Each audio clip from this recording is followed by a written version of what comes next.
Hello and welcome back to Apt for You. In this particular video, we will be discussing the second problem from linked list. The problem statement is basically we have to check whether the given linked list is either null terminated or ends in a cycle or not. To be more precise, we have to detect a loop in the linked list, or we just have to see whether the linked list terminates with a null or not. Okay, so there are two possibilities: either the linked list will terminate with a null, or there may be a loop or cycle in the linked list. So there are generally few techniques to solve this particular problem. As the previous video we discussed that we will be just discussing the concept of the technique to solve this particular problem, and finally we will code the most efficient technique. So the very first technique of solving this particular problem includes the use of a hash table, right? So since we have to detect whether a linked list contains a cycle or not, how can we use hash table to solve this particular problem? Now we know that if a linked list contains a cycle, what will happen? Basically, if these are the nodes of the linked list, and if the linked list contains a cycle,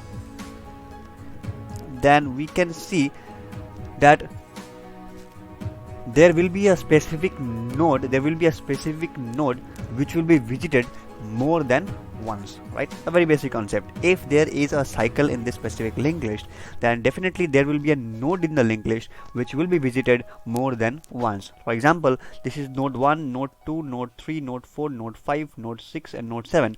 So basically we can see that while traversing from this, suppose this is the head node, while traversing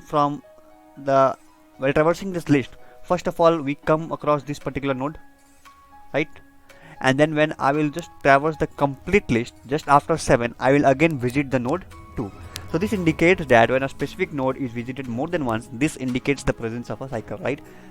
So how can we use this concept to solve this particular problem using hash table?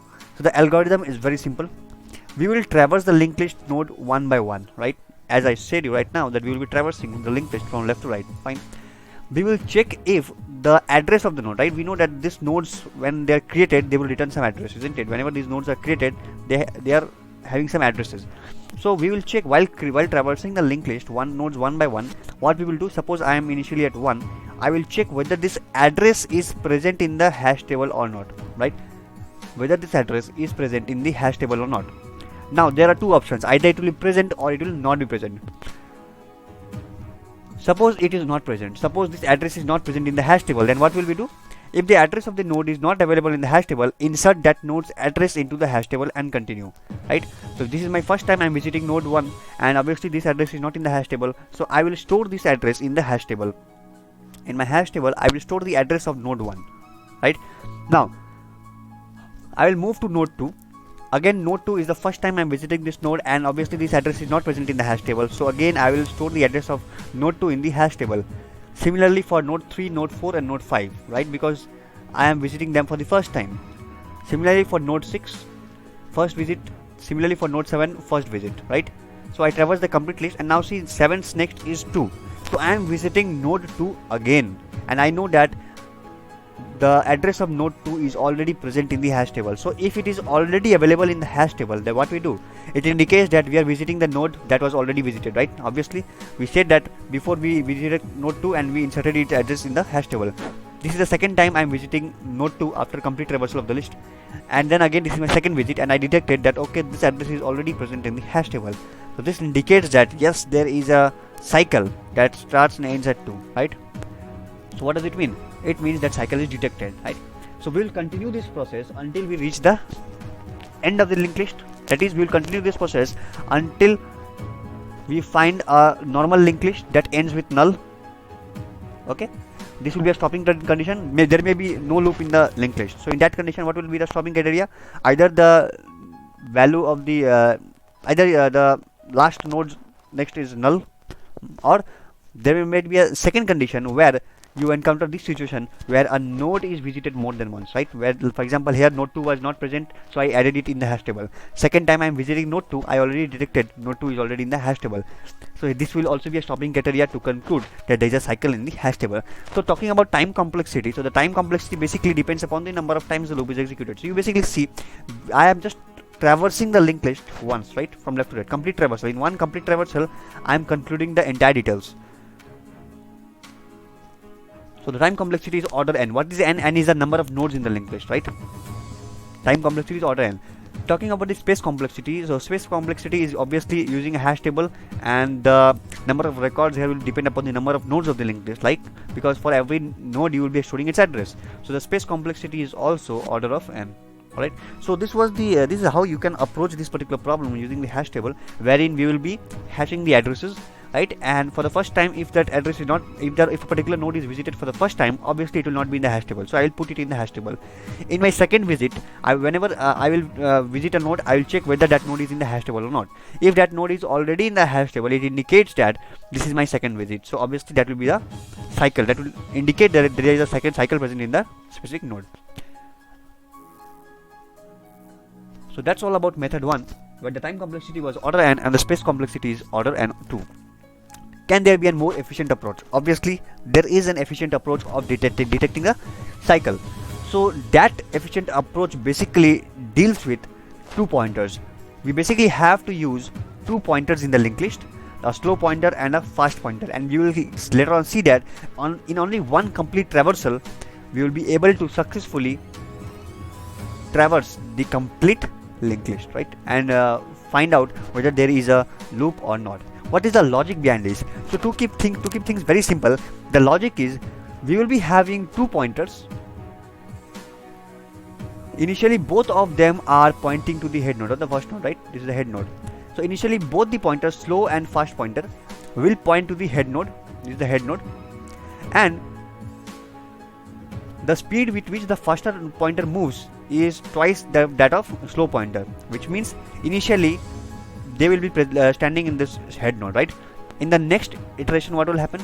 The slow pointer moves here, and the faster pointer will take 2 steps, 1 and 2. Faster pointer will jump here. So you can see the slow pointer takes 1 step from here, and faster pointer takes 2 steps from the initial position.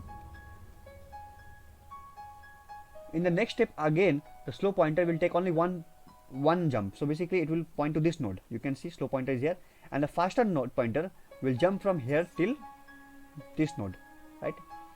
So you can see faster pointer has reached here in the next iteration. Suppose this is my iteration 1, this is iteration 2, iteration 3 here, okay? So what will happen in iteration 4? In iteration 4, slow pointer will again move to the very next node. Here it comes, 1 jump. What about the faster pointer? The faster pointer will take 2 jumps from its position. The faster pointer is currently here, so it will take 2 jumps from its position. It reaches here.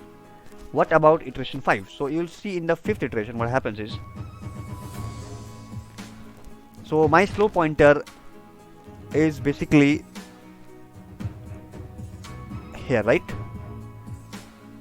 So slow pointer is right now in this particular node, and fast pointer is right now in this node, in the 5th iteration. Alright, so let me make it more clear. What happens in the 4th iteration? The slow pointer was here, so what will happen in the 5th iteration? This slow pointer will move here 1 step, and this fast pointer will take 2 jumps, and it will come here. Basically we will have these 2 opposite to each other. So actually this is not here. The slow pointer in 5th iteration reaches this particular point, right? So this is the slow pointer, and this is a fast pointer. One more iteration, slow pointer moves here, right? And fast pointer takes 2 jumps, 1 and 2. So fast pointer reaches here.